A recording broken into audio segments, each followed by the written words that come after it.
তোমাদের সাথে তো অনেক আগে ভিডিওতে শেয়ার করেছি যে আমি সকালবেলা ঘুম থেকে উঠে কি কি কাজ করি। সেই সব কাজগুলো কমপ্লিট করে দাঁত ব্রাশ করে চলে এসেছিলাম ঘরে।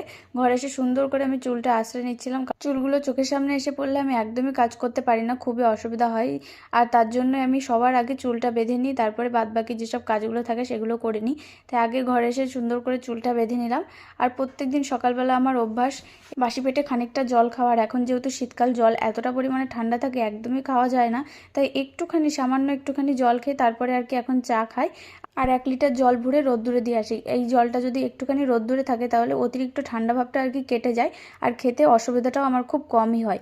আর কালকে যেহেতু মিস্ত্রিরা এসেছিলো, আসলে পরে ওদেরকে দুধ চা করে দিয়েছিলাম, সেখান থেকে একটুখানি দুধ ছিল, সেটা দিয়ে সকালবেলা আমি দুধ চা করে খাচ্ছিলাম। আর সকালবেলা আমি চেষ্টা করি যাতে দুধ চা একটুখানি কমই খাওয়ার, কিন্তু লোভের বশে অনেক সময় খেয়েই ফেলি। কী আর করবো, লোভ তো আর সামলানো যায় না, দুধ চা বলে কথা। তারপরে আমি তো তোমাদেরকে অনেক ভিডিওতেই বলেছিলাম যে আমাদের রান্নাঘরটা প্রায় অনেকটাই কমপ্লিট হয়ে গিয়েছে। আর কালকে পাথর বসিয়েছে, এখন পুরোপুরি কমপ্লিট। তো তোমরা হয়তো বলতে পারো যে একটা রান্নাঘর তৈরি